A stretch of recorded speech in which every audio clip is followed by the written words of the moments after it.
Today, you're going to be George Bush, the elder.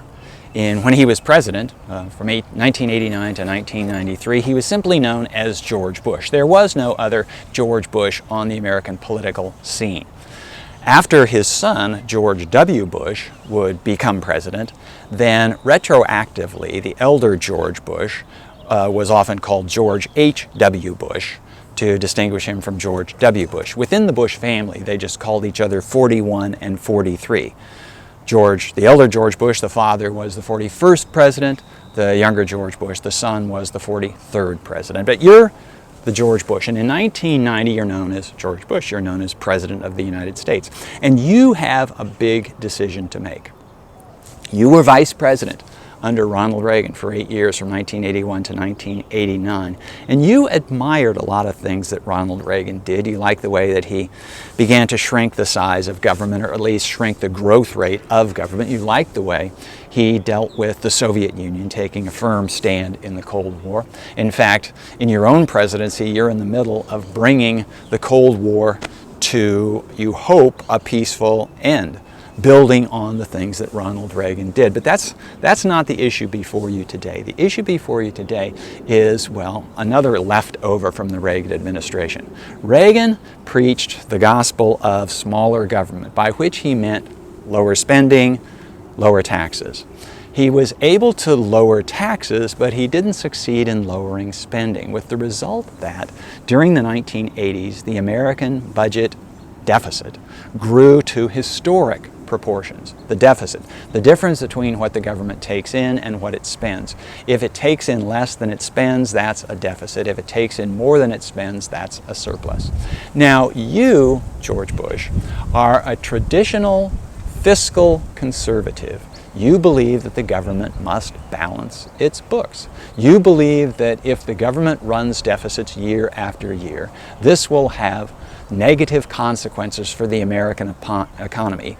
This will be bad news for the American people over the long run. So you, as a responsible government leader, heck, you're President of the United States, you're trying to figure out what to do about this. Now, it would be nice from your perspective, you're a Republican, if the Republicans controlled Congress, but Republicans do not at this point. The Democrats control Congress. And while your priority as a Republican is cutting taxes, because that's the way you shrink government, you shrink what the government can take in, and therefore the government will have to get smaller. In some Republican circles, this is called the starve the beast strategy. So if the government doesn't have money, it can't spend it. Ronald Reagan tried this, it didn't work. The government just kept spending. And so starving the beast isn't working as well. But as a Republican and as a leader of the Republican Party, you know that your fellow Republicans are most interested in cutting taxes. On the other hand, on the other side, the Democrats, they say they're in favor of reducing the deficit, but they're much more in favor of maintaining spending.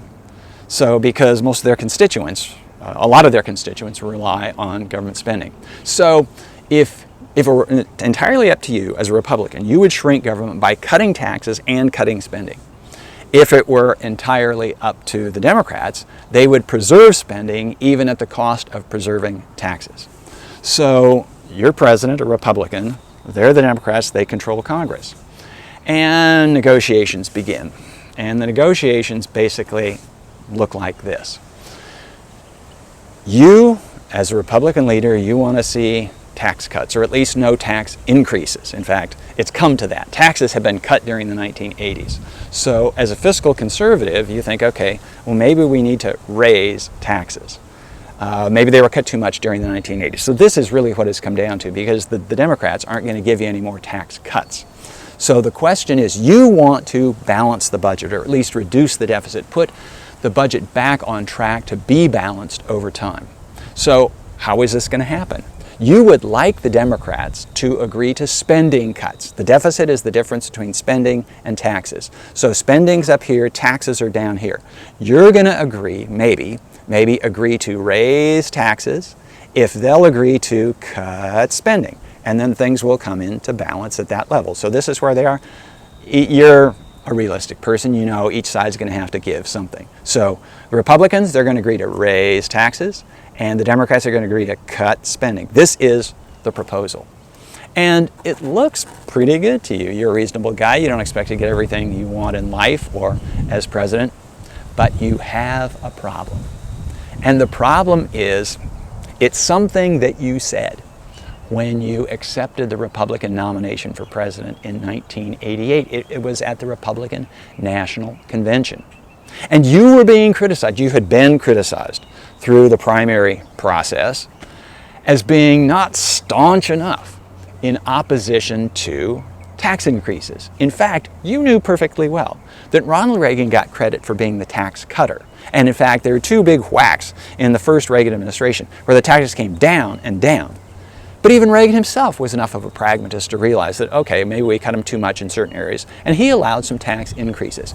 But even since then, the tax opposers, the tax resistors, the ones in your party who never wanted to see taxes go up, they had dug in their heels. And they were demanding some kind of statement from you that you would not raise taxes. They suspect that you would be willing to raise taxes in a pinch.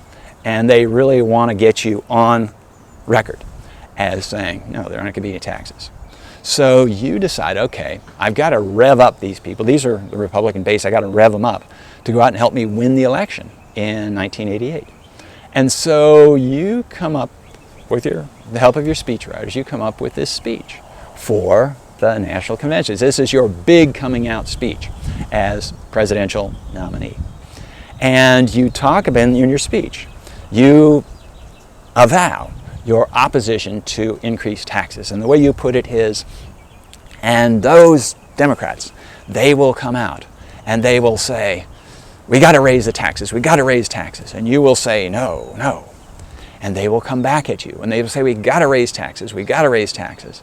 And I will say, no, no. And they will come out once again and say, we got to raise taxes. And I will say, read my lips, no new taxes. Well, in doing this, you were sort of channeling on one of the movie tough guys like Clint Eastwood's Dirty Harry, something like this. But boy, this soundbite, read my lips, no new taxes. The crowd, the delegates at the convention, they just erupted in applause. All right, this guy is one of us. Finally, we've got him to take the pledge. So, this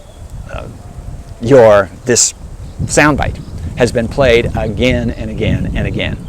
And amid these discussions of, is there going to be this tax deal where, this tax and spending deal, where the Republicans, that is you, Mr. President, are going to agree to increase taxes if the Democrats agree to reduce spending, and we come to an agreement there, they're playing this again. So, Mr. President George Bush, what are you going to do?